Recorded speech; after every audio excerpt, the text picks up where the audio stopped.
Good afternoon, everyone. Welcome to the second episode of the Let's Get Rural webinar series. Today's topic is Regulatory Update and 2025 Final Rules. PYA is happy to present today's webinar on this important topic in conjunction with our affiliate company, Realty Trust Group. Before we get started with the webinar, I would like to go over a few housekeeping items. As this event is for 1.5 CPE credit hours, there are some additional steps that we'll take in order to comply with NASBA's requests. Attendees will be provided 5 polling questions throughout today's webinar. The responses are documented electronically. Attendees must respond to these polling questions within the allotted time to receive CPE credit for this course. A post-event survey will also be provided for attendees to submit regarding their webinar experience. The polling questions and post-event survey must be submitted for proof of participation today. You may submit questions during the webinar by typing a message into the questions pane of the control panel. Also, immediately following the end of the webinar, you'll be asked to complete a short survey and submit any additional questions. We will respond to questions posed after the webinar via email. We've posted in the handouts pane of the control panel a PDF copy of the slides for your reference.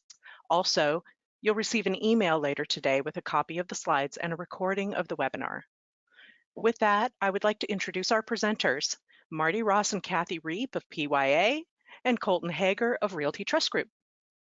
Great, thank you, Jennifer. And thank you for joining us for the next 90 minutes to talk about the impact of federal rules and regulations on rural providers. I am Martie Ross. I'm with PYA in our Kansas City office, although today I'm actually joining you from beautiful Western Kansas. I'm joined today by Kathy Reep, based in Orlando, and Colton Hager, who is with RTG, based in Dallas. So let's get rural. Where did this come from? Kathy and I may look familiar to some of you because every month, twice each month, PYA presents the Healthcare Regulatory Roundup webinar series. And it's often Kathy and me, but also many of our colleagues here at PYA often serve as presenters. But we appreciated that webinar series really doesn't allow us the opportunity to take a deeper dive into issues that impact rural providers. So twice each year, generally in June and now in December, we will focus in on rural specific issues. But for your reference, if there are topics of particular interest to you, we maintain on our website recordings of all of the webinars, plus the slides. And then also they are available on Spotify and Apple Podcast for those of you that want to listen while you work, shall we say. But we generally cover in Healthcare Regulatory Roundup all of the proposed and final rules, as well as take a deeper dive into certain regulatory schemes. Like this year we did 340B in detail. We took a deep dive into MIPS. So hopefully we're providing some content that's helpful. We are always open to suggestions. So if there's topics you'd like us to take a deeper look at, we'd be very pleased to do so. PYA's commitment to supporting rural providers is reflected in our Center for Rural Health Advancement. That's our vehicle to bring together our experts at PYA, be that in reimbursement or strategy or compliance or clinical performance improvement. And we look at issues through a rural lens and how we can right-size services, right-size solutions for rural providers. And that's why we're really excited to have Colton join us today with RTG and take a deeper dive into facilities, critical access hospitals in particular, that are considering building replacement facilities and some of the options that are available to those facilities. But that's your reward for making that through what's proven to be a very lengthy agenda. In the spirit of the holiday season, we have put way too much on our plate and we probably won't get through all of it, but we'll try our best. As Jennifer noted, you've got a copy of the slides that are in the handout section. We emailed the slides to you after the webinar presentation along with the recording.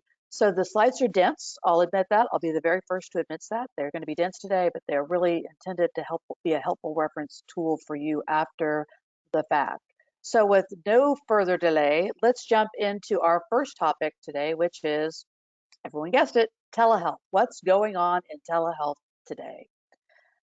A lot of uncertainty, I think, is what's going on in telehealth today. We're going to talk specifically about Medicare coverage for telehealth services. So the the statutory provision that defines when Medicare covers a service delivered via telehealth is Section 1834M of the Social Security Act. And it imposes 5 specific requirements that must be satisfied for Medicare to cover telehealth services. And the 2 that are most significant are referred to as the geographic restriction and the originating site restriction, meaning that only if the individual resides in a rural area, geographic, and is physically present at a facility at the time the services are being delivered, the originating site requirement, that is when Medicare will provide telehealth services. Well, if you remember, like we all do, March 17, 2020, CMS announced, pursuant to congressional authorization, that it would be waiving the geographic and originating site requirements during the pandemic.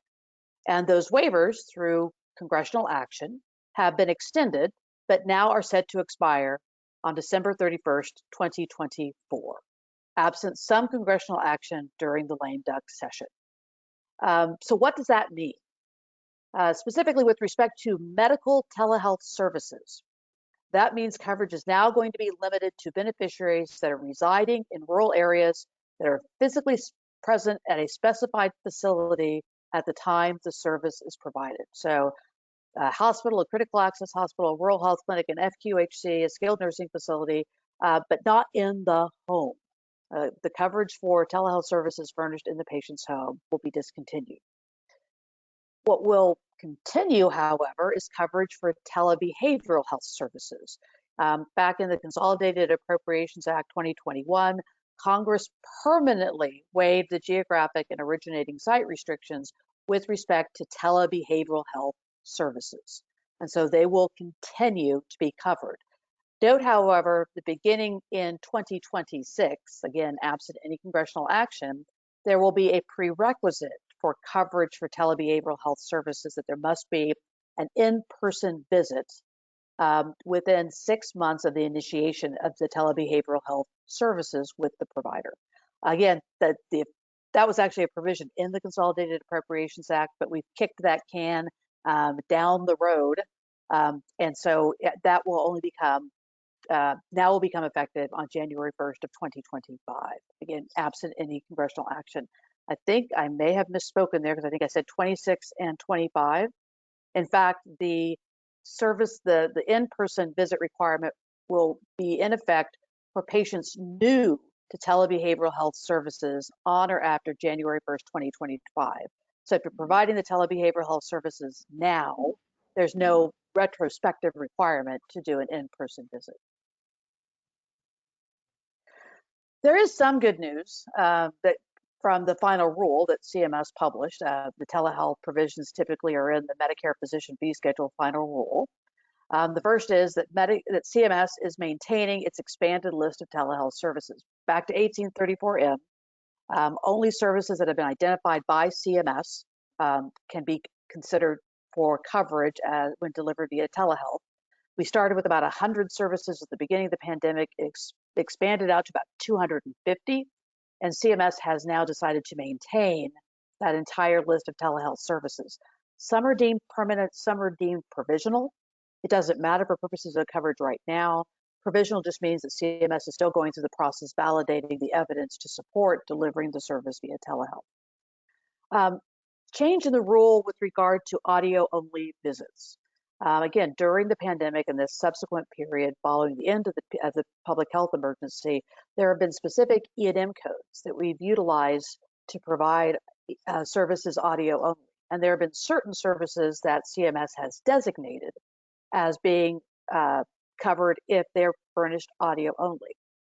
Our issue here is that the statute says that to be covered, the service must be delivered via audio-visual connection.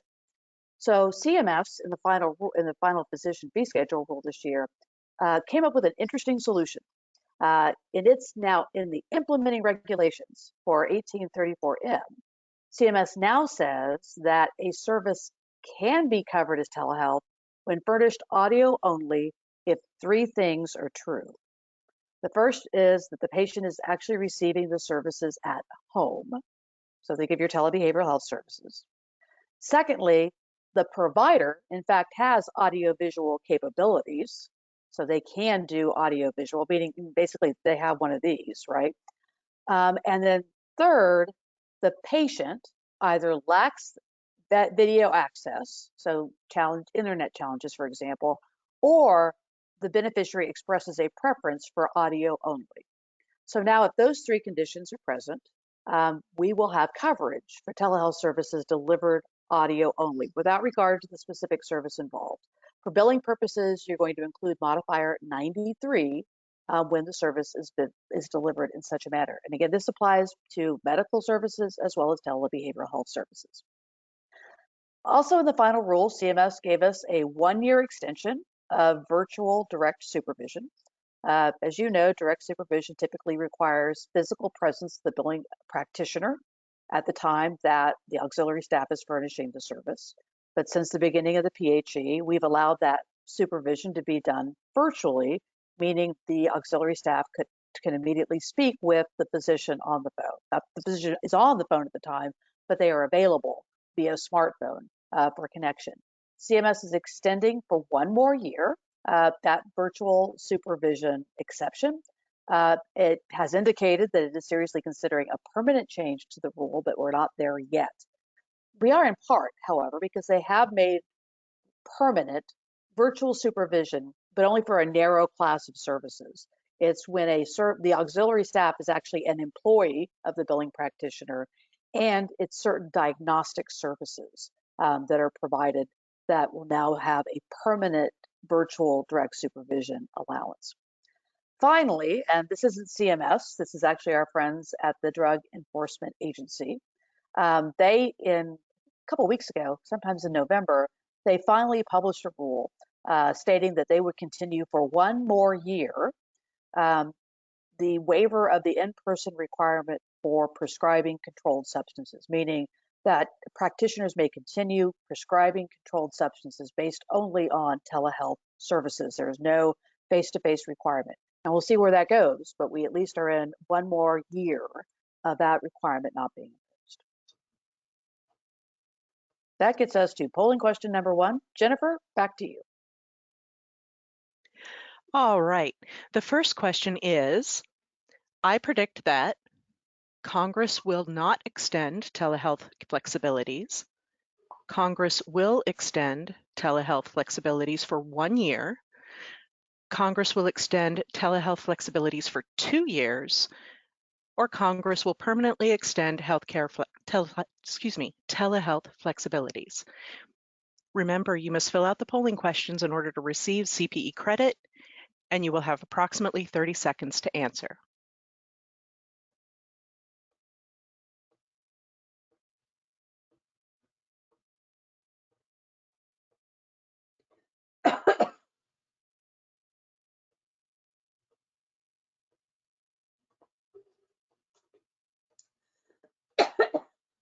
Excuse me.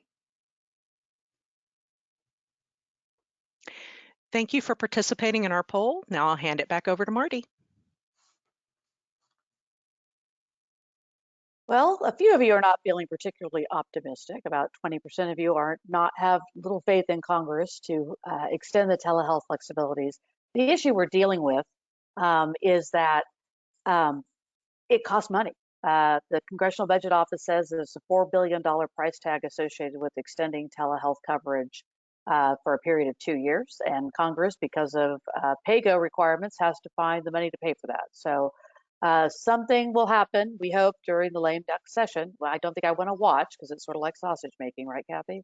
But we'll certainly stay tuned on that.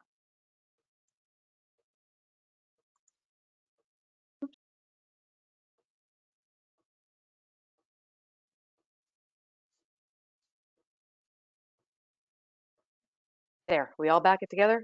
Yes. Okay, sorry about that. Whenever I come out of the polling question, I've got to make sure I've once again reconnected to the slided answers. Sorry, way too much detail. Topic number 2, let's talk about RHCs and what happened in the final physician fee schedule rule this year. Several things. This was a banner year for RHC regulation within the physician fee schedule. We'll start with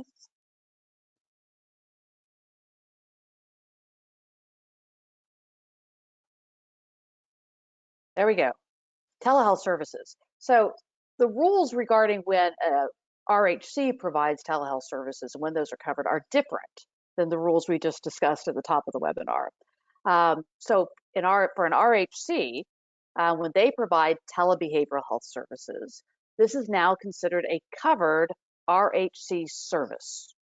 And it is reimbursed as an RHC visit, meaning that you're going to be paid at your air for that service.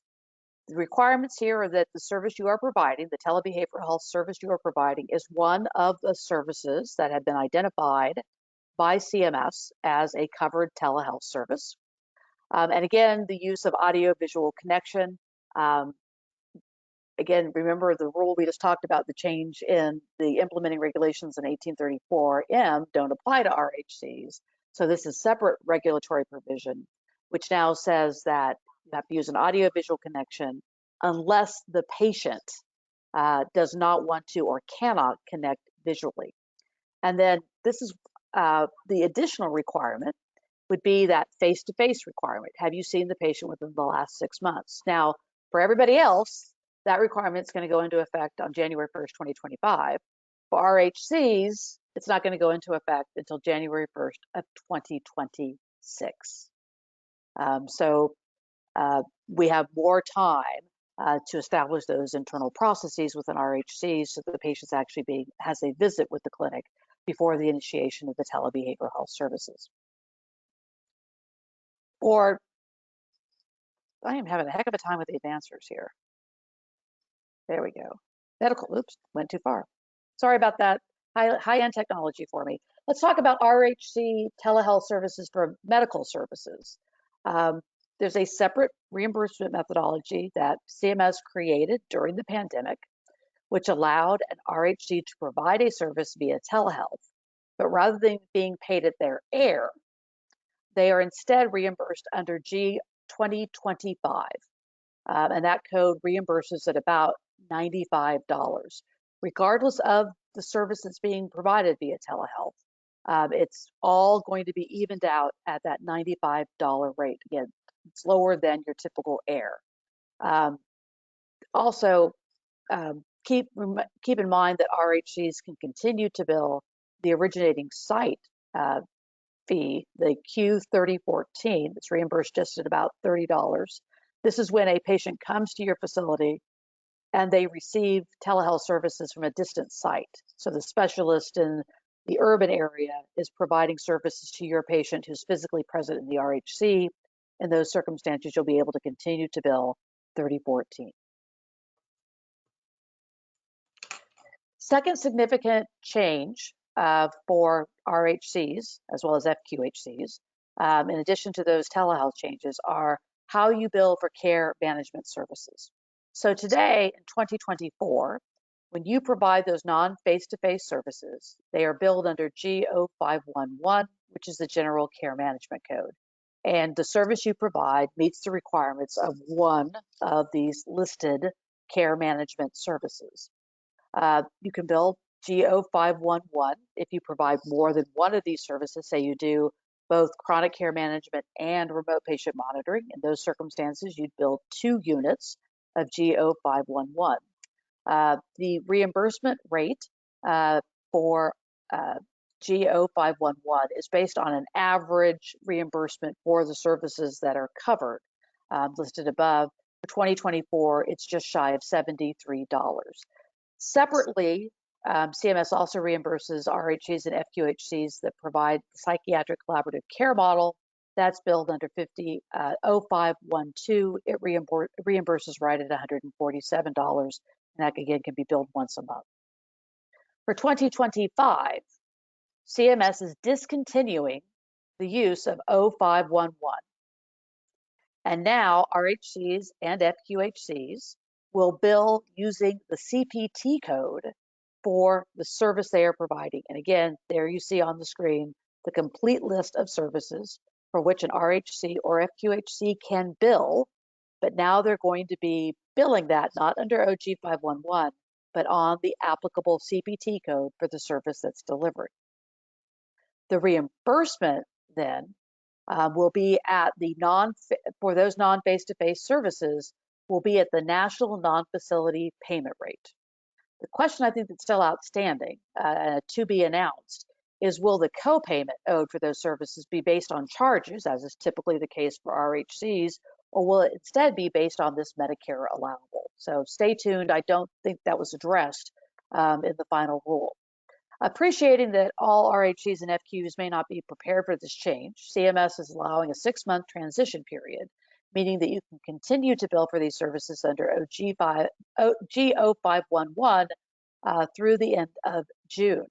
However, important to note that this is not a clever way to keep the higher rate of reimbursement, because CMS for 2025 has reduced the reimbursement on G0511 to just shy of $55. So it goes from $73 down to $55 if you bill it. If you elect to continue to bill G0511, it's an all or nothing proposition. So the first time you bill the CPT code instead of the G0511, you're done with G0511. Separate and apart, however, the psychiatric collaborative care model will continue to be billed under G0512. As you can see at the example on the screen, that generally this change to the CPT code in many instances is going to result in a reduction in reimbursement. The one issue where there is an opportunity for increased reimbursement is if you are billing more, if you're providing more than 20 minutes of chronic care management services or RTM treatment management services, because you now can bill those add-on units. So it's 99490 plus 99439, and you'll see that that would result in higher reimbursement than you would have received under previously having just billed the single G0511. Just because it's concerning to me, there's a I want to highlight a discussion in the final rule in response to comments that were raised by RHCs concerned about this change, that they're going to be seeing lower reimbursement for many care management services. And CMS's response to that was, well, they're going to get the national non-facility payment rate, and we set those based on costs, so it should be adequate, disregarding the fact that we created the RHC program because the costs in those clinics is higher than it would be in regular physician practices. So some concern about the attitude here that CMS is showing in making this change on care management. Next up are the changes to vaccinations. Again, in 2024, today, when you do flu, pneumonia, and COVID-19 vaccines, you're paid at 100% of reasonable costs, and that's accomplished through the cost report.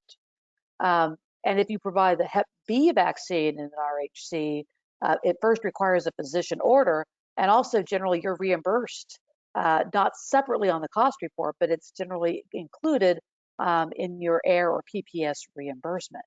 We're going to see a significant change in 2025, not until June 30th. Effective July 1, we'll put it that way. You now will bill for these Part B vaccines, including Hep B, as well as vaccine administration at the time of service. You can also then bill for the additional code for in-home administration. Now, because there's a statute that requires that RHCs be reimbursed at 100% of costs for vaccine and vaccine administration, we'll still do the true up on the cost report. But rather than you having to wait for that cost report reconciliation to get paid for vaccines, you'll now get that regular reimbursement as you submit claims. CMS promises that it'll be issuing additional guidance, specifically cost report instructions, in early 2025, well in advance of the effective July 1 deadline for this new service. Also of note, some changes for the conditions of certification or coverage for rural health clinics, eliminating the more than 50% requirement of services that are focused on primary care, thus allowing broader latitude in performing specialty care services within RHC. Finally, eliminating the RHC productivity standard because it's effectively been null and void given the manner of reimbursement we've had, but they're officially taking it off the books. And there's also some changes to the requirements with regard to clinical lab services performing RHCs. That gets us to topic number 3, the Rural Emergency Hospital Program update. So where are we with conversions over to this new category of rural emergency hospital? The hospital without inpatient services that's reimbursed on the OPPS plus 5%. The predictive modeling prior to the effective date of the program, January 1st, 2024, predicted around 68 hospitals that would convert to REH. Where we stand today is at 31 hospitals that are REHs. Interestingly, there was a conversion in Mississippi that got reversed when the regional office realized that the facility was actually located in a metropolitan statistical area and thus didn't qualify as rural. So they went all the way down that road and then found out, oops, that they would have to convert back to their prior status. But there are 31 REHs as of today. Interestingly, actually, I think 32 because a Texas hospital converted this week. This week? Oh, well, there you go. Excellent. We're back to 32. I guess that's the right number. Tennessee hospital. I'm sorry, Tennessee. Tennessee. Okay. Sorry, Texas can't get credit for that one. As you can see, Texas has been the most aggressive in terms of the number of conversions. But interestingly, more PPS hospitals than CAW hospitals. And we'll talk about this more when we talk about the lame duck session. We are also on the brink of losing the low volume hospital adjustment as well as the Medicare dependent hospital program, because those both need to be renewed prior to January 1st, 2025. If Congress doesn't act, are we going to see even more PPS hospitals having to elect for REH status given their financial woes? It's interesting to note that in 2023, we had 8 hospitals closed. Of those 8 hospitals, 4 were not eligible to convert to REH. So the solution that was promised to be the solution for hospital closures and communities no longer being served is only working 50% of the time. The other challenge we have is that we have a lot of hospitals that have not yet passed authorizing legislation. That one of the requirements for REH conversion is that your state law has to recognize the REH as a hospital. And according to the National Conference of State Legislatures, only 18 states have done that thus far. So if you are in a state that has not yet implemented that legislation and that there are hospitals eligible and considering REH, it's important that as we now start legislative sessions at the beginning of the year, that somehow get on their radar screen. I won't go into detail. These are familiar, the problems with the REH program. There's, you can't, this isn't an option if the hospital closed prior to 2021. You lose your swing beds, you lose your 340B. There's all sorts of open questions regarding how are you going to get reimbursed by commercial payers or by state Medicaid programs. There's just the practical issues of how do you reduce costs after you close inpatient beds to meet the gap. All of these are questions to be addressed. A lot of folks are predicting that the new Trump administration is committed to expanding the REH program. So hopefully we will see some solutions in the form of new legislation working its way through Congress quickly. We can hope against hope it's going to be in the lame duck session, but we'll see what happens there. So that gets us to polling question number 2, Jennifer. All right, the second question is, my organization has converted to REH, is considering conversion to REH, has ruled out conversion to REH, or is not eligible for conversion to REH. Remember, you must fill out the polling questions in order to receive CPE credit. You will have approximately 30 seconds to answer.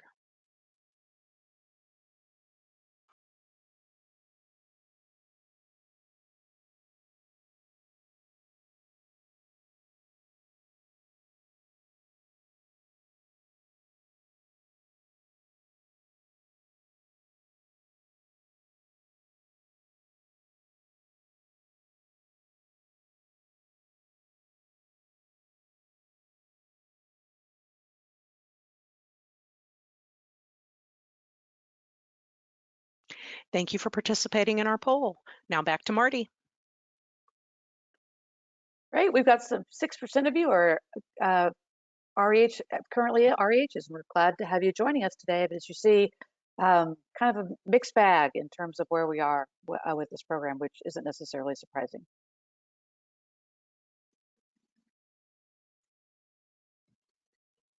Ooh, so close, Kathy.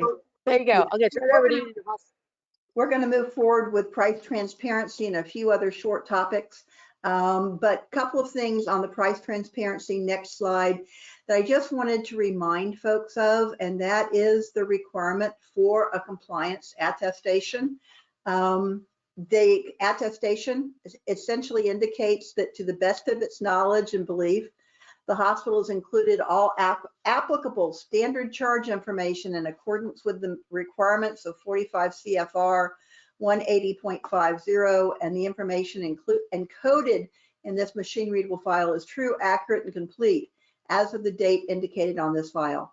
Please, this is being certified to as a part of the encoded document that you have posted on your website.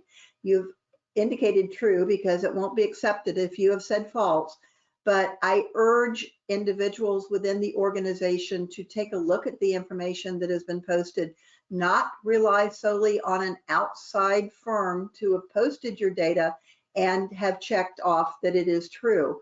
Make sure that this is spot checked in terms of the actual accuracy of your charge information, that all of your payers and plans are properly identified.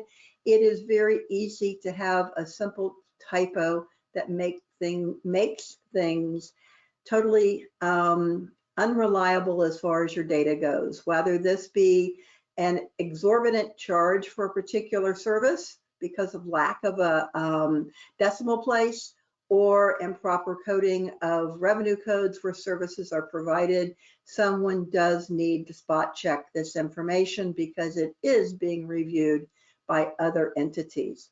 On the next slide, you see that there were some requirements that we are facing as of January 1, 2025, coming very quickly. This is the requirement to include an estimated allowed amount for any payment contracts or payment arrangements that are based upon an algorithm or any type of a formula. And this is actually going in and looking at your historical reimbursement for that particular service from that particular payer. It is not, CMS has not said use this as your source for that, but they have indicated that using the electronic transaction standard 835 would be an appropriate way to go back and get historical information. If it is a new contract and you don't have historical data, then CMS has said fill it with 9 nines. And that would, until you actually have the correct information. They have also required, as of January, for any pharmaceutical items, drugs that you have included in your standard charge file, that you include the unit of measurement and the type of measurement for those particular, for those drugs, whether it be grams or whatever the dosage might be, that be clearly indicated. And finally, if a modifier is going to impact the actual standard charge of a service, think about the modifier for a bilateral service, then you're also going to need to include those modifiers and the impact that those modifiers have on your payment rates. If we look very quickly on the next slide at compliance, this is from Turquoise Health, and this was run as of November 8th. Hospitals were at 48.1% compliance, meaning both having posted their machine readable files, their TXT file adoption. This is that image where you have your domain name with a TXT file, and the version 2.0 schema, either a JSON schema or a CSV format. 48.1% met the requirements. As of today, it is 49.7%, so we're plugging along. However, I want you to know that our friends at patientsrightsadvocate.org have just released a report as well.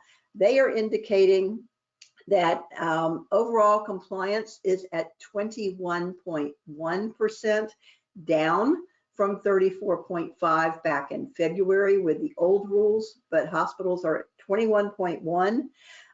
And they have also come out with a new measure. It is called a pricing data sufficiency measure, which we're scoring at about, if you look at pricing data sufficiency plus the requirements to post in the new format, we're at about 6.7% compliance. PRA essentially said that for many hospitals, the way they have posted the data, they have obfuscated prices behind estimates, averages, and algorithms. I thought that was what we were told to do, is to show an estimate, historical average, etc. So who knows? Hey, Kathy, one thing before you go on, when you say Yeah. hospital in this context, you're including critical access hospitals, correct? I'm talking all hospitals, yes. Polling question number 3, I think, is coming up. It is. Our third question is,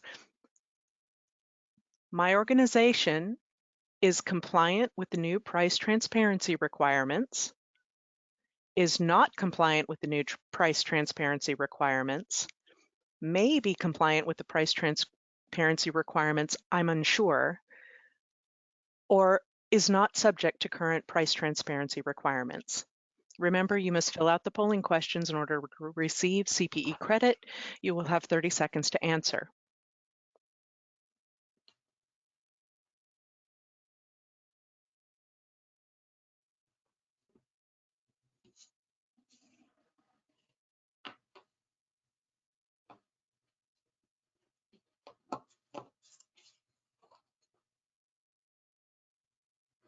Thank you for participating in our poll. Now it's back to Kathy. Okay, I like that 46%. You're more in alignment with what Turquoise has said, and definitely not in line with what PRA, Patient Rights Advocate, has said.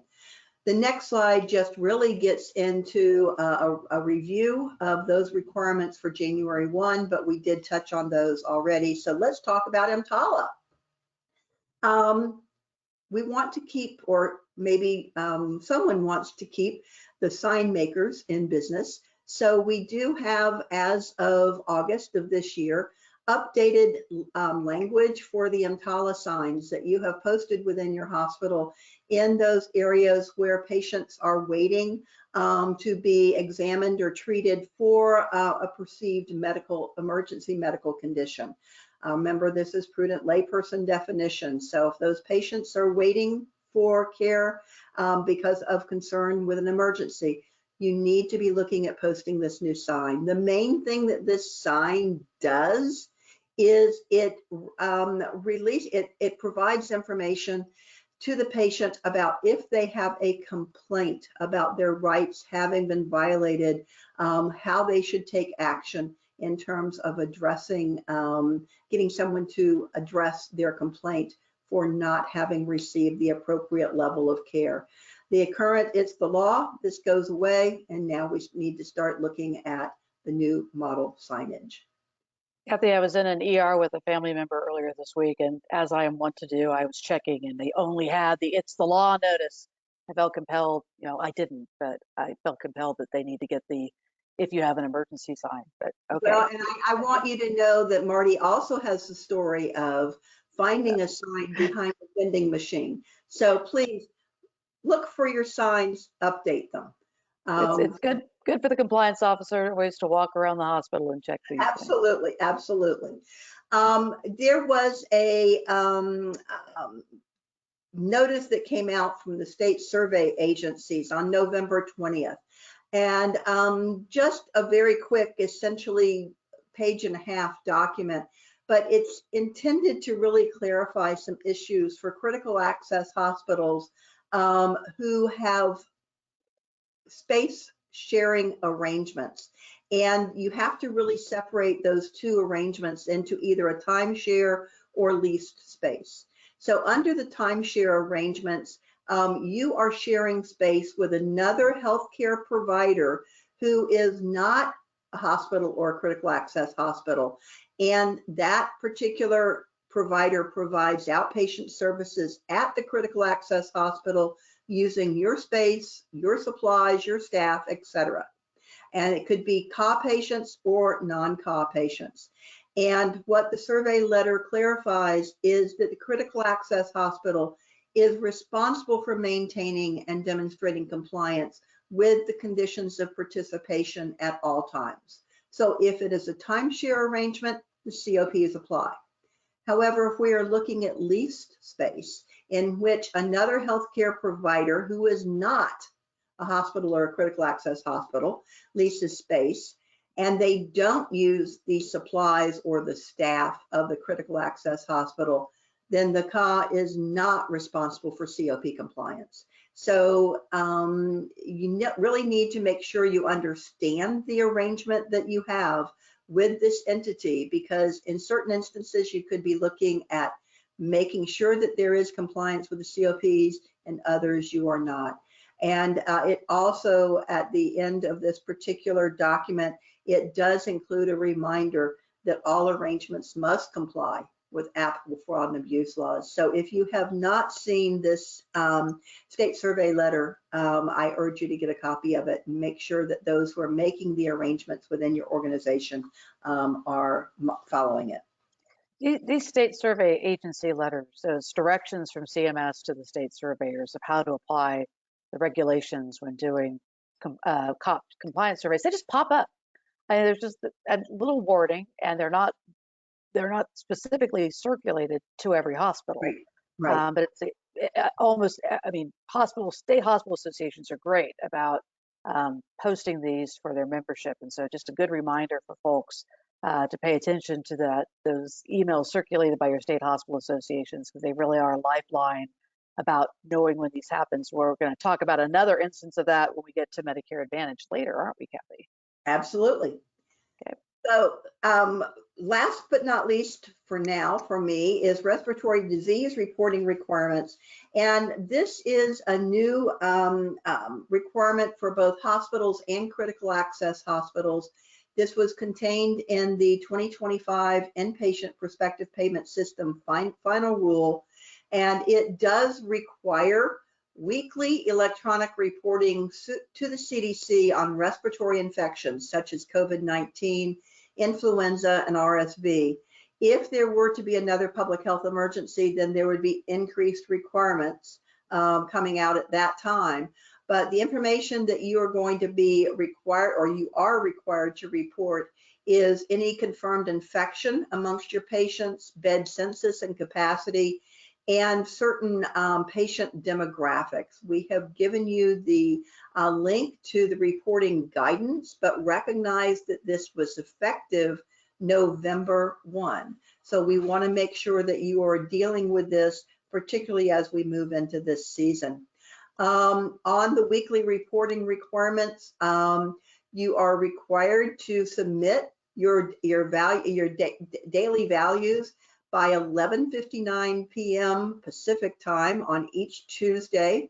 You would include the data for the previous week, Sunday through Saturday.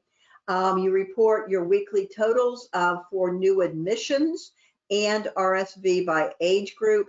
And finally, you report as a 1 day a week snapshot your bed capacity and occupancy, your prevalence of any hospitalizations, and your patients in ICU with a respiratory illness. So this is something that you are to be doing now, and we hope you have moved forward with it. Yeah, there's been confusion around this because we had the reporting requirements through the PHE. Those finally sunset it was April or May, Kathy, I can't remember which. And folks, CMS said, well, we think you'll voluntarily report. And only about 30% of hospitals continued reporting after that deadline. So CMS came back around and said, if you don't volunteer, we'll volunteer you and make it mandatory. Yeah, you've been voluntold. You've been voluntold, exactly. And since it's so obvious, if you don't submit, you don't submit. I expect we're going to see some pretty rapid fire enforcement action around this, similar to what we saw during the PHE when hospitals did. Right. Too. It is a condition of participation. Got to deal with it. Speaking of conditions of participation, right. Thank you, Kathy. Let's talk about the new maternal health conditions of participation. So November 1 was a banner day for publications in the Federal Register. It was when they released the Medicare physician fee schedule for 2025. They also released the outpatient prospective payment system rule. And in addition to talking about how we're going to pay hospitals for outpatient services, they finalized what had previously been proposed as a set of new conditions of participation or revisions to existing conditions of participation all around the maternal health crisis in the United States. And importantly, in this final rule, they gave us the time frame for compliance. And while CMS may have thought it was generous in providing sort of a phased-in compliance approach, there are some pretty significant requirements that are effective July 1 of 2025, which are going to require some immediate action by healthcare providers. So we actually got we got one brand new condition of participation, which is an obstetrical service condition of participation. So these are considered optional services. You don't have to provide the service to be a hospital that participates in Medicare or a CAW that participates in Medicare. But if you do provide the service, like emergency services, surgical services, and the like, if you do provide OB services outside the emergency department, then you are required to comply with the standards that are created for obstetrical care services. Note that this new COP would not apply to hospitals or critical access hospitals that do not provide OB services outside of the emergency department. Second change was to the Quality Assurance and Performance Improvement COP, or the QAPI COP, as we like to say, adding new requirements relating to OB services and how you review OB services as part of quality assurance. Again, these requirements are only going to be applicable to those hospitals and critical access hospitals that provide OB services outside the emergency department. And again, I would be remiss not to say, once again, we're still waiting, CMS, for the interpretive guidelines for the QAPI COPs. There's a fun one to say 4 times fast. But we've had the QAPI COPs in effect since 2021. We're still waiting for the IGs to provide us that specific guidance on how to operate those programs, as well as the antibiotic stewardship programs within our critical access hospitals. So we're waiting for those. They still haven't showed up, just to give you some reassurance. Back to what we're talking about to maternal health. The third change to the COPs was specifically to the hospital discharge planning COP. So this does not apply to critical access hospitals. CMS notes that CAWs already have the requirement to have a transfer agreement in place. So it was not necessary to amend the CAW COP, but instead, this now requires hospitals as part of their discharge planning process to have certain transfer protocols in place. And fourth is the update to the emergency service COPs to address protocols, provisions, and training. It is that last change in COPs that applies to all hospitals and all critical access hospitals. So let's talk about how CMS is phasing this in. Again, as I noted, July 1st, 2025, those emergency services COPs go into effect. In addition, the hospital transfer protocol requirements must be satisfied by that date as well. January 1st, 2026, so a year out, would be establishing those baseline standards for OB services, with the exception of the requirements regarding staff training. And then on January 1st, 2027, 2 years out, that's when we have to meet the OB staff training requirements, as well as add those quality assurance program elements that address OB services by that date. We're going to focus now in more detail on those changes to the emergency services COPs, because this is 6 months and we are on a dead sprint for compliance with these. There are 3 main requirements, and again, all hospitals, all critical access hospitals that offer emergency services are going to be subject to these requirements. First, you must maintain protocols that are consistent with the complexity of and scope of services offered in your facility, and that are consistent with nationally recognized evidence-based guidelines on caring for patients with emergency conditions. This includes, but not necessarily is limited to, OB emergencies, complications, and immediate post-delivery care. The focus here, obviously, is on OB, but the language of this COP revision is broader and talks about how you deliver all emergency services. Critically important here is the language that requires a facility, as part of its development of these protocols, to articulate those standards and the sources for those standards that demonstrate the evidence-based nature of the protocols you adopt. So this isn't just sit around the table and write a protocol. This is being able to look at the American College of OBGYN and the recommendations they make for handling OB emergencies and incorporating those into your protocols so that you can demonstrate that, yes, what we're doing is consistent with nationally recognized sources. So again, some work has to be done, short order, getting those protocols in place. Second requirement are the adequate provisions readily available to treat emergencies within your facility. That means you need to identify what do we have available to our staff in the ED in terms of equipment, supplies, drugs, blood and blood products, and biologics. What do you need that are commonly used in life-saving emergencies? So it's that maintaining the inventory and compliance with that inventory within your facility.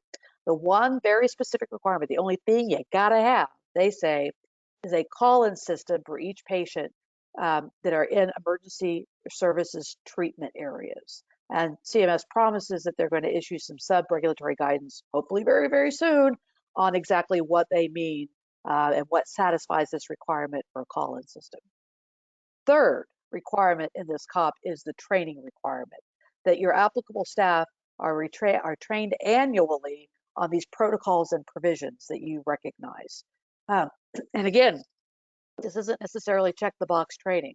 First requirement under training is that the governing body, your governing body, is responsible for identifying who is going to be trained and documenting that. So yes, the survey is going to be looking for the minutes of the board meeting where the board approved the positions that are subject to the training on emergency services.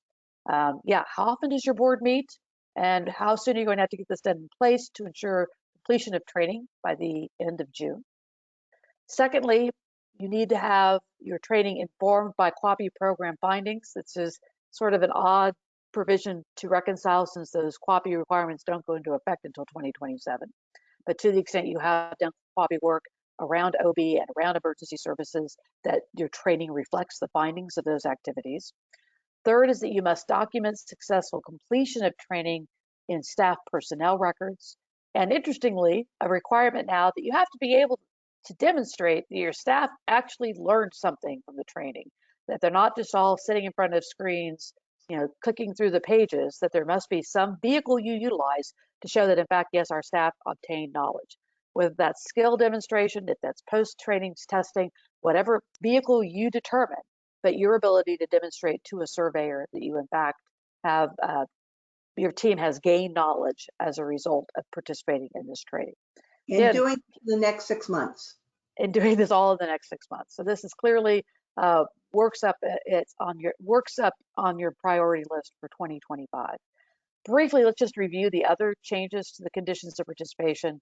The discharge planning COP, specifically, again, to hospitals. How are you going to transfer patients to an appropriate level of care to meet their needs?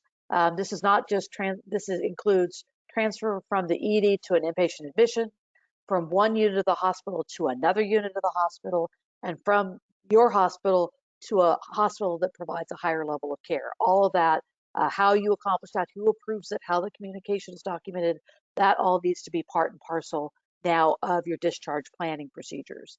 You also need to be providing annual training to relevant staff regarding these P&Ps as well. So that's also hooking on to this July 1st requirement. Although not specifically required, CMS also encourages hospitals to develop policies on how they're going to accept transfers of patients as well. Next up are the new COPS on obstetrical services. They specifically go to organization and staffing. That's going to be the requirement applicable January of 2026. The delivery of services, again, there's provisions and protocols of how to handle OB emergencies. Those need to be in place as well. Again, that's the 2026 requirements. The 27 requirements is the completion of training, and you'll see the requirements for that training of OB staff are similar to those requirements for ER staff in terms of designation by the board, documentation of the personnel records, ability to demonstrate that they actually learned something. And last but not least, the changes to the QAPI COPS. Again, these are effective 2027. Hopefully we'll have CAHA interpretive guidelines on QAPI by then. I'm not holding my breath, but you see how, in fact, you'll need to be analyzing OB emergencies, as well as engaging in at least one OB-focused performance improvement initiative on an annual basis. It can be the same performance improvement initiative over several years, but at least one active PI related to OB on an ongoing basis. And again, CMS promising some sub-regulatory guidance in this area. So it was quick. CMS put these the proposed language in the proposed COP changes in the 2025 proposed OPPS rule.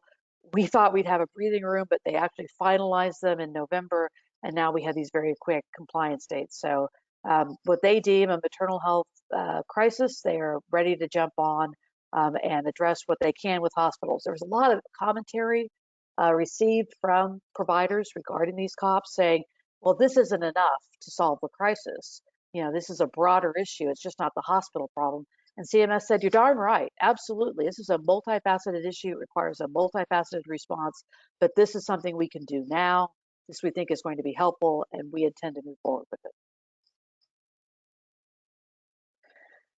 So let's switch gears from COPs and talk briefly here about anti-discrimination regulations. Just to be sure this is on your radar screen, these are rules that are applicable to all providers, not specific to rural providers, but certainly important requirements that have been finalized here in 2024. These are a set of rules around 1557 of the Affordable Care Act, which prohibits discrimination in federal healthcare programs, as well as Section 504 of the Rehab Act, which is the precursor to the Americans with Disability Act that concerns the treatment and care of individuals with disabilities.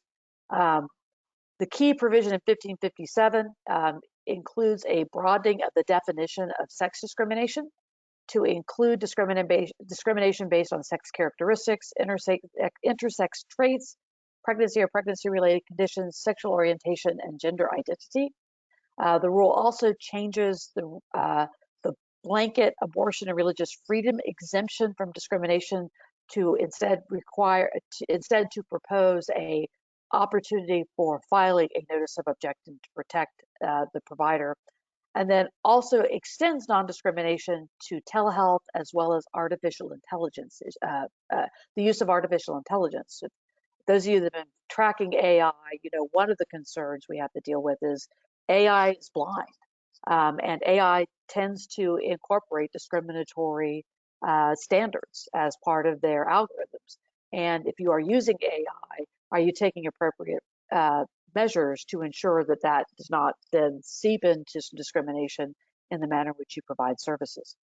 There are also a number of administrative requirements that are now in effect around 1557, including the appointment of a 1557 coordinator, the implementation of policies and procedures, the completion of training, as well as compliance with notification requirements. Just to note, I thought this was on the slides, Kathy, but Kathy and Colton, but I guess I didn't mention this. There has been litigation around the inclusion of gender identity in the definition of sex discrimination.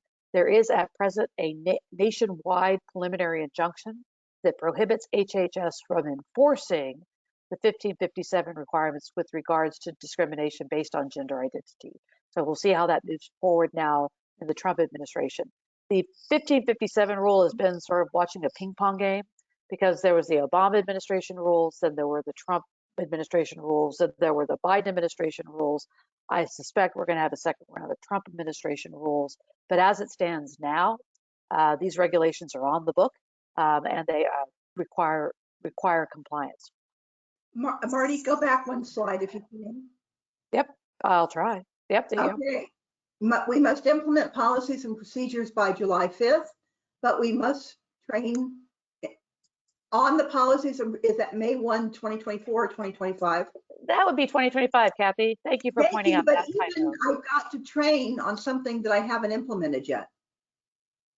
Yep, that's how the reg reads. All I right. don't have a solution for that, but that's how the regulation reads. Just wanted to clarify that should be May 1, 2025, but it is still before you've implemented the policies and procedures. Yeah, I know we've gone through this quickly. I just want to highlight that make sure the appropriate folks in your organization are aware of these requirements, are working towards compliance with these requirements. The new notice of non-discrimination requirements went into effect on November 2nd. So it's yet another posting in your facility of a notice and delivery of a notice to individuals. We also have to make sure those processes are in place. The other rule, which has got less attention than 1557, is the 504 final rule. Again, 504 dates back to 1972. They haven't updated the regulation since 20 years ago. And finally, we came back in, the Office for Civil Rights within HHS, and was addressing, how you provide treatment to individuals should not be impacted by their disability unless it has a direct bearing on the manner in which you deliver care. And there's in the final rule, OCR went through the comments. They talk about some of the egregious circumstances of which they were aware, where they cited providers altering the manner in which they provided care, altering what care was available to individuals with disabilities, when in fact they did not impact the care provided. You need to make sure if you're using self-service kiosks that you've afforded an opportunity for individuals who may be vision impaired, that they are not in any way discriminated against, and thus because they can't use a registration kiosk, for example. And importantly, though it's a long-term issue, providers will now be required to ensure that their web content, as well as mobile apps, comply with the Web Content Accessibility Guidelines, the WCAG 2.1 AAs. There's some specific exemptions for certain content, but that compliance is going to be required by May of 2026.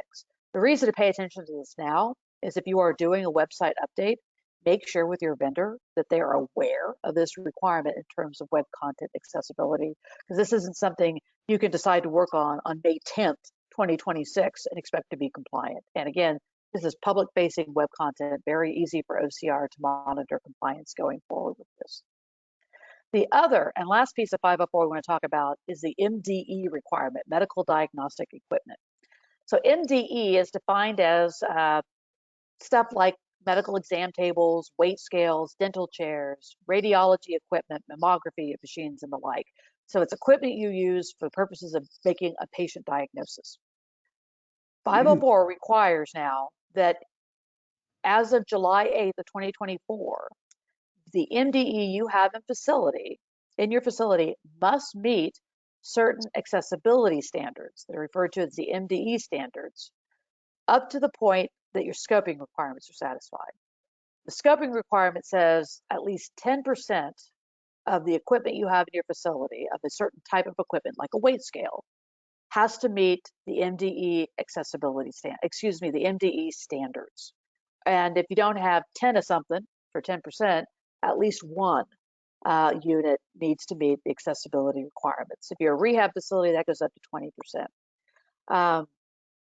The key here is, as you're acquiring new equipment, appreciating that you've got a process in place to ensure that you are meeting these scoping requirements, and at least 10% of your exam tables or weight scales are all meeting these standards. And of course, when you start talking about diagnostic equipment, radiological diagnostic equipment, that's becoming even more significant. You probably don't have 10 mammography machines, but if you were to replace the machine, you have to ensure that it meets these MDE standards.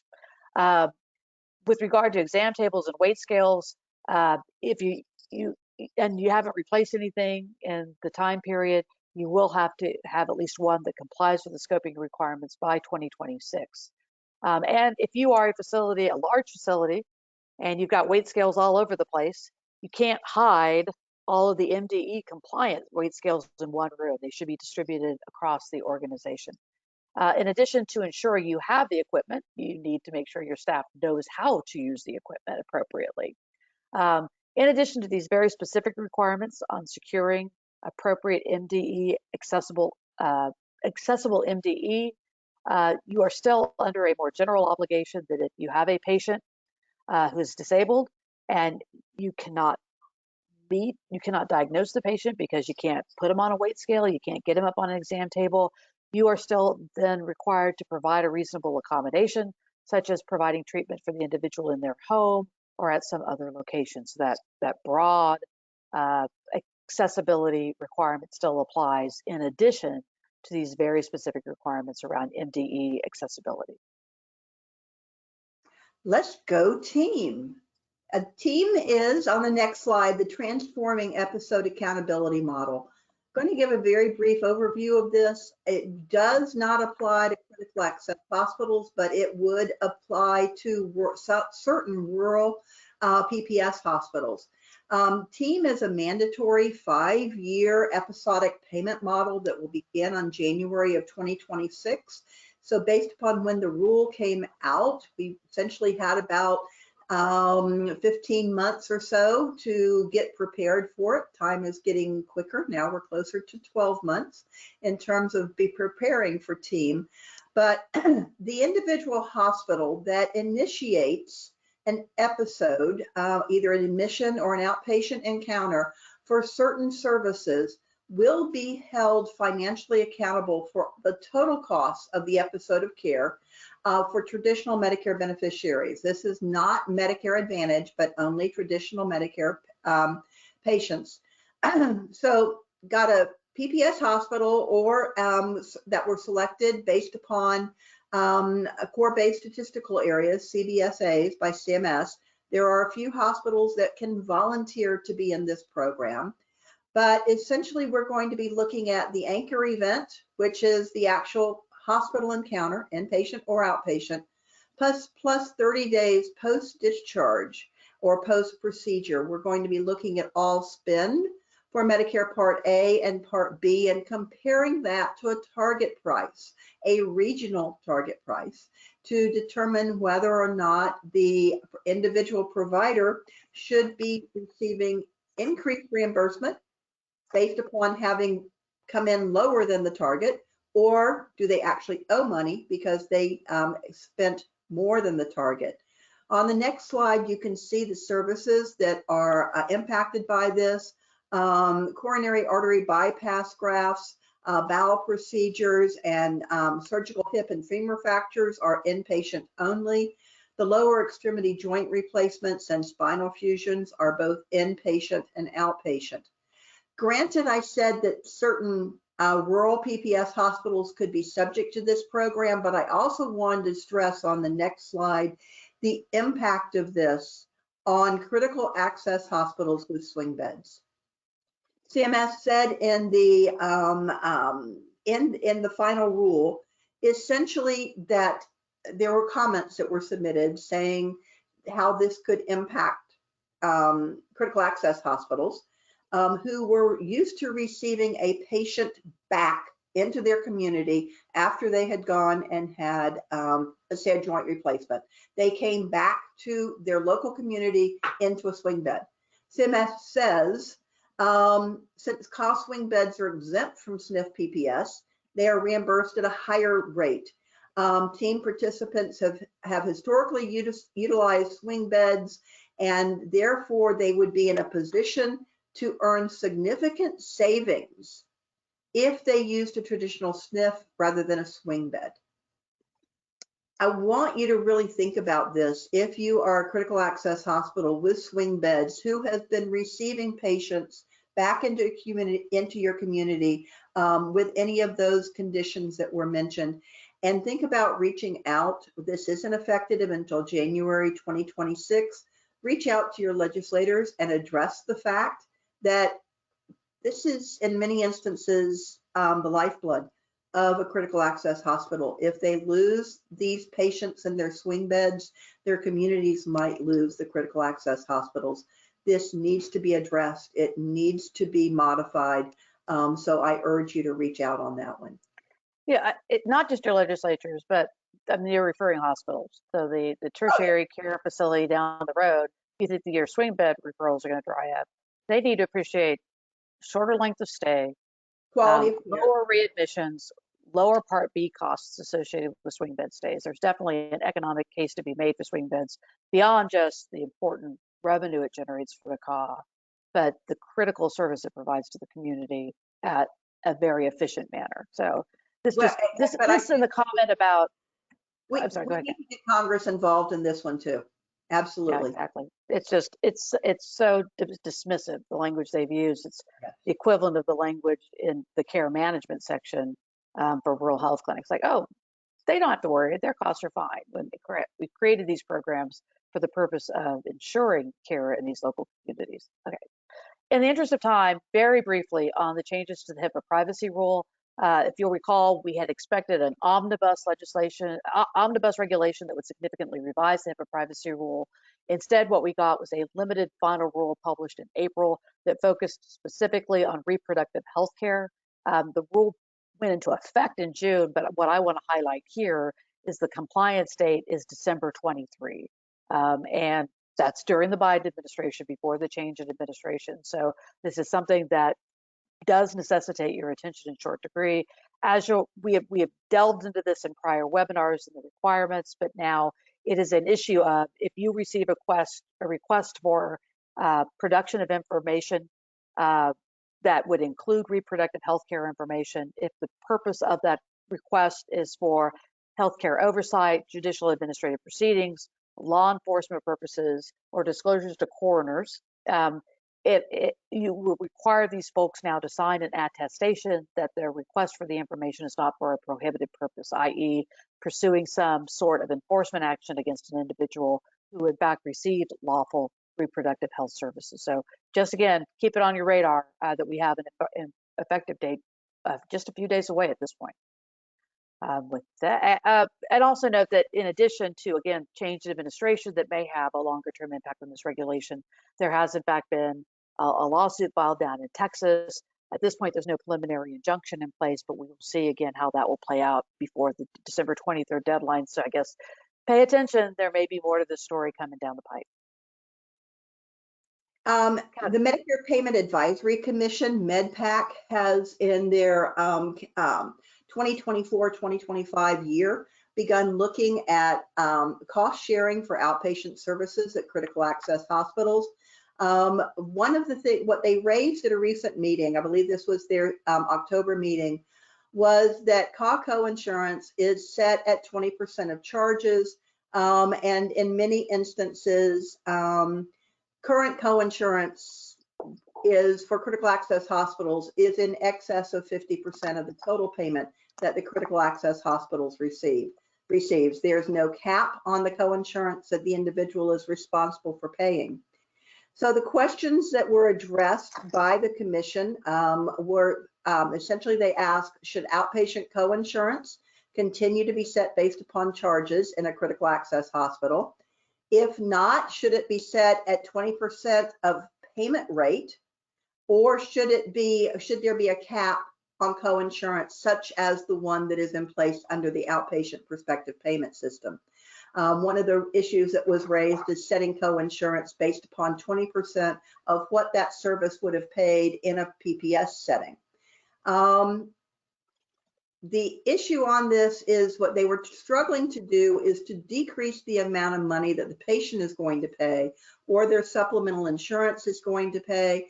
We recognize that perhaps the payment rate, the cost of the insurance premium for the co-insurance would either stay where it is or go down.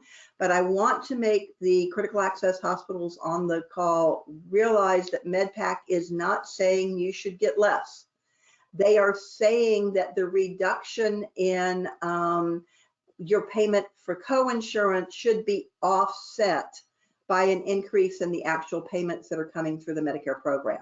So it is a way to help the beneficiary, but not harm the critical access hospital. So that is the approach that they're taking and what they're looking at. Moving on to Medicare Advantage, a couple of things. Well, we do have a polling question before I go into my spiel on Medicare Advantage. All right, the fourth polling question is, compared to last year, my organization has experienced significantly more MA plan denials this year, slightly more MA plan denials this year, about the same number of MA plan denials this year. I'm not familiar with my organization's MA denial rates, or my organization doesn't provide services to MA beneficiaries. Remember, you must fill out the polling questions in order to receive credit. You will have 30 seconds to answer.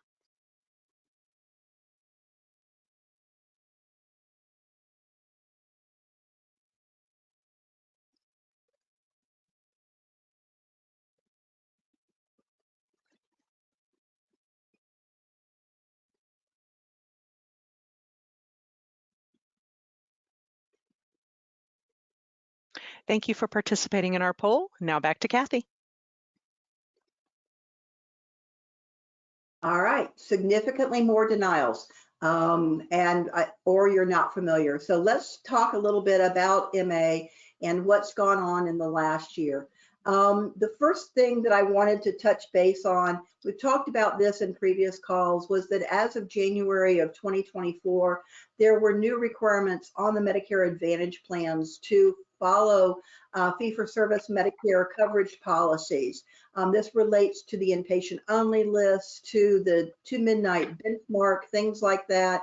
And then if there was not a Medicare coverage policy, the individual plan could create its own criteria, but it had to be based upon treatment guidelines and clinical literature. They had to cite the source for the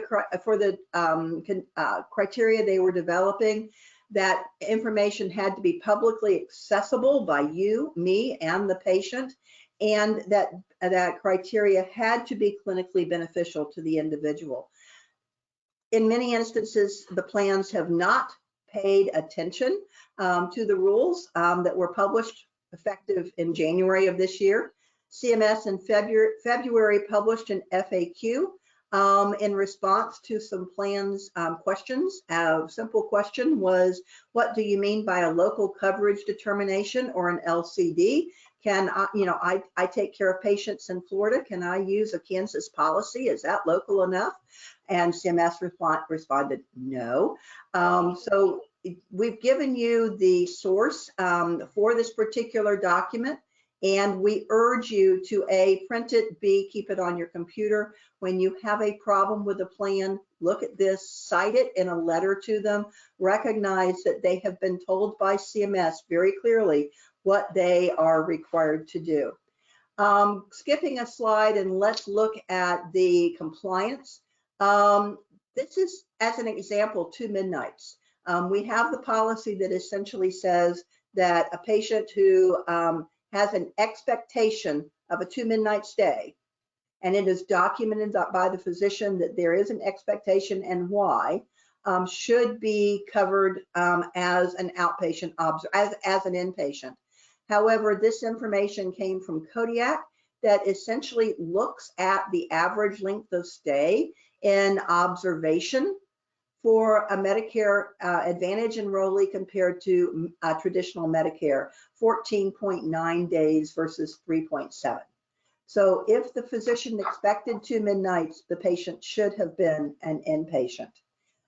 Skipping on over to the issue of complaints, we really want to stress this. CMS has released information that is, and tracking this down is very hard to do, but they have essentially said that if you have a complaint against a Medicare Advantage plan, you need to file that complaint with CMS. You must first go to, and this is only going to be in the case of a payment dispute, not where they failed to, this is going to be a payment dispute where you have then gone to the plan and you have argued the appropriateness of payment, or when they have not followed the normal appeals processes, things like that, in an appeal complaint. You need to document who you talk to. You need to clearly go through recognizing that you have done outreach to the plan. If they have not worked with you or you're not satisfied, then you have the opportunity to complete a cover sheet. An appeal claim payment dispute cover sheet is available at the link we've given you. You're going to file it both with the 2 email addresses on the slide. CMS will not accept this if you have not had previous dialogue with the plan. You actually need to be identifying who you talked to at the plan and what happened. You're not providing patient, too much patient information, but the Medicare is then going to step in and help to facilitate communication between the payer and the provider. But more importantly, the number of complaints that are filed are going to come in as a part of the plan's star rating measure. This is one of the areas upon which their payment rate is based, and they're going to look at the number of entries into the complaint tracking module per 1,000 members. So if you are having issues, we urge you to follow up with these particular complaint process and get that loaded into the tracking module. On the next slide, we have given you some information related to no, going to skip this one, Marty. Again, looking at time. We have a proposed rule for 2026 for Medicare Advantage. What they have done essentially here is taken a lot of the information that they expected, that they had said in 2024 would be effective in 2025, or no, in 2026. And they are restating a lot of it, saying we really mean this. You can't refuse payment for an inpatient admission that you prior authorized. I mean, yes, if there's fraud involved, but internal coverage criteria, they're looking at further streamlining and tightening the controls on the plans writing their own criteria. Notification of appeal rights. Marty and I are going to do a webinar on this particular issue on the, don't do that to me, on the proposed rule, along with what happens this month in December in DC. So that will be in early January. So rather than spending a lot of time on these provisions, recognize that CMS is still telling the plans what to do. Colton. Thank you, Kathy. Appreciate it. We're going to change gears a little bit here and talk about capital project financing. Go to the next slide, Marty. We'll be looking at these slides from the perspective of really like an independent rural hospital that's in need of new facilities, either full renovations or hospital replacement. Some of the challenges that you might have, familiar with rural hospital existing facilities today, aging facilities that have increased maintenance and utility costs, not up to current building code, not up to modern standards of patient care, or more importantly, your design of the facility simply don't align with the current business model of the hospital, business strategy of your health system. And of course, any major requirement requires major capital dollars, tens of millions of dollars usually, to replace a hospital or do major renovations. And so finding the funds and finding the financing options available is what we'll hit on the next slide. Again, these are some solutions we've seen from rural hospitals of capital solutions to fund these major capital projects. I won't hit on all of these today for the sake of time. We're going to highlight the bottom bullet here, the USDA Community Facilities Program. It's a nationwide program for rural hospitals. In terms of eligibility, most healthcare projects fall under, could be eligible under USDA. Includes hospitals, healthcare clinics, but then they have a broad brush of other community-based initiatives. This program isn't limited to just healthcare. There are other community assets they also help fund. So most rural healthcare projects would qualify. Public bodies and community-based nonprofits or federally recognized tribes are eligible, and your community must be less than 20,000 residents. I will note there's a priority system given at USDA if your community is less than 5,500 or you have a low-income community. USDA gets a lot of applications, and so having your loan request move with a priority is important. In terms of the products they offer, this is what's really enticing about the program, is the first one being a low interest direct loan program. No, this excludes an interim or construction loan for a major project. This is just the permanent debt that would go on the building after it's complete. But it's a fixed rate loan for the life of the loan, and the current 2024 market rates is 3.875%. It's a great rate in today's world. Last year is 3.5%, and then that number updates annually on January 1st. And the good news is that rate gets obligated to you at loan obligation, but you get the lower of the market rates either at loan obligation or permanent funding.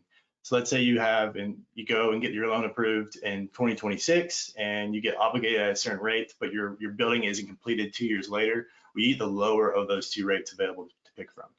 Loan terms go up to 40 years and there's no prepayment penalty. So this is all what's very attractive about the USDA products, what causes applicants to pursue it. They also have a loan guarantee program. So this allows a guarantee from USDA to commercial lending products.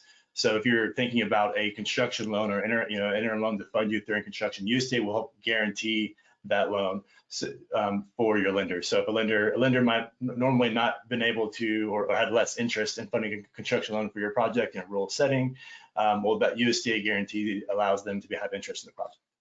They also have various grants, but those depend on various eligibility requirements as well. I will note the process to go through these loans it's quite intensive. It's really runs to the USDA state and regional offices. So my recommendation, if you are interested in going this route, first, reach out to your state and regional office. You'll be working with them closely if you go this route. Ultimately, the all approval process run up to the federal level. USDA doesn't approval is required for all steps of the process, your contracts, your general contractor selection, your budgets, design, schedule, and they continue to monitor the project through construction. We'll note if you've done a USDA project in the past, it's actually only gotten more review and have more underwriting than it has as of 2020, mostly when it comes to around collateral and appraisal requirements. So you'll need to make sure you're working with a lender that's familiar with updated USDA underwriting standards. And again, it's a heavy administrative process. It could take 3 years or more to start from your initial application from USDA, ultimately through to loan closing. There's hundreds of documents that go back and forth between your organization and USDA. So I really recommend you identify consultants or project managers with USDA experience to really support your hospital leadership, or at minimum, have a very organized file sharing system and follow checklists diligently because you'll need them. Generally, the process is about 3 steps, with the third step being the longest one. But I really like this graphic here to the right. It really shows all the different parties involved in getting the approval processes needed for USDA. Hospital architect, general contractor, your consultants, your lender, all have to work together to really get this loan closed. The first step is a pre-application process, and USDA requires 3 denial letters for similar sized loans from lending institutions. So you have to actually request a similar sized loan either to local lenders or regional lenders and have them provide you some letter to show to USDA that this really is a loan of last resort for you to really justify USDA providing you the loan. From then on, you can go through the application process, which requires various documents like a feasibility study from a CPA firm, a preliminary architectural report, which begins to outline the shape and budget of the project and timeline. Then after you're through application, USDA will review your contracts with your architect, will review all the plans and specs, your contract with the general contractor, how you went through the selection process for the general contractor, verify that you have construction financing and then various other forms that they'll track through that process. I'll end here on a case study. This is the DeSoto Regional Health System. It's in Mansfield, Louisiana, about 45 minutes south of Shreveport, currently under construction as of September of this year. They're a private, not-for-profit PPS, formerly 34-bed acute care hospital with facilities that dated back from the 1950s and 1970s, really desperately in need of a full hospital renovation and expansion. They had an updated care model, which is reflected in their new project that's being built right now. The whole project, including construction costs, architect costs, consultants, attorneys, came into $50 million. 32 million of that after completion is funded by USDA, 3.5%, a 35-year loan term. 4 million of that, a private bank will provide a loan to the hospital that's guaranteed by USDA, and the hospital provided $14 million of equity. With that, I will pass it over to the moderator for the last polling question. Thank you, Colton. All right, our final and 5th question is, which is the greatest challenge with your existing hospital facilities? Aging facilities with increased maintenance and utility cost, substandard patient experience, facility design doesn't align with business and strategy care models, multiple challenges, or none or unsure. Remember, you must fill out the polling questions in order to receive CPE credit. You'll have approximately 30 seconds.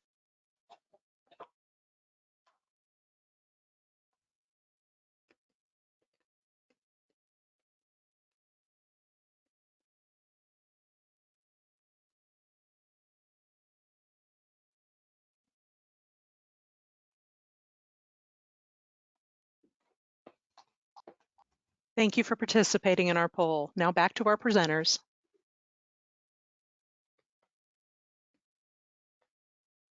Multiple challenges. Not No surprising. surprise there. We all say that.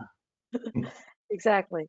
The last We are at thing Marty and I wanted to talk about very quickly was lame duck priorities. We're looking at this month and essentially what Congress might do. We do recognize that we have a deadline of December 20th in order for the federal government to be continued funding.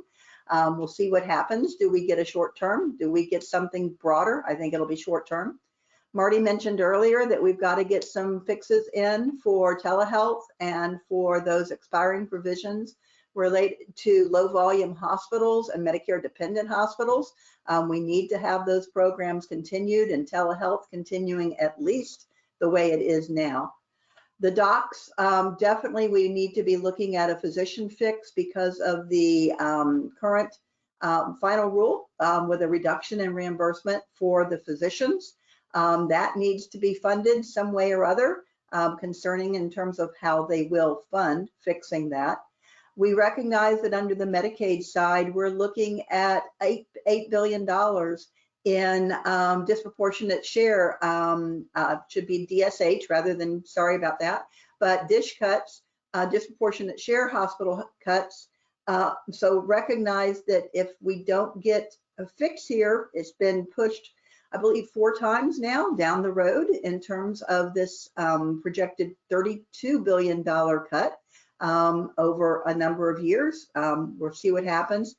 And very significant for all hospitals, but predominantly critical access hospitals as well. Prior to the end of the year, if we don't get something done, or if they don't push it down the road again, we're looking at a 4% PAYGO reduction, which would be on top of the 2% sequestration that we currently have. It would be a 6% sequestration number. so from 99% down to 95%. Right. Wow. Right. So think about that. So also when we look at lame duck possibilities, if not lame duck, early next year, extension on or expansion of price transparency. Remember, all that we're dealing with now essentially came about during the as an executive order during the prior Trump administration. Marty knows that Kathy has this fear that they're going to use hospital site neutrality payments as a way to pay for a physician fix. Are they going to eliminate the grandfathering for off-campus providers, or are they going to address drug administration in outpatient areas? Will Congress finally step in on Medicare Advantage prior authorizations? They keep talking about it, but have they done it? REH, Marty mentioned, we've got things like 340B that need to be addressed, and the Safety from Violence for Healthcare Employees Act. Again, what's going to be happening over the next month? As I say, never a dull moment, and especially when it comes to rural health. So thank you all for joining us today. Colton, thanks for providing some insights on facility financing. We will be back in June with another version of Let's Go Rural, and we'll see what happens between now and then. From PYA, thank you everyone, and happy holidays. Thanks to our presenters, Marty, Kathy, and Colton. Please remember to stay on the line once the webinar disconnects to complete a short survey for CPE credit. Later today, you'll also receive an email with our presenters' contact information and a recording of the webinar. Also, the slides and recordings for every episode of PYA's Let's Get Rural series are available on the Insights page of PYA's website, pyapc.com. While at our website, you may register for other PYA webinars and learn more about the full range of services offered by PYA. For any real estate information, visit Realty Trust Group at realtytrustgroup.com. Please remember to stay on the line once the webinar disconnects to complete a short survey and post any additional questions you may have. On behalf of PYA and RTG, thank you for joining us. Have a great rest of your day.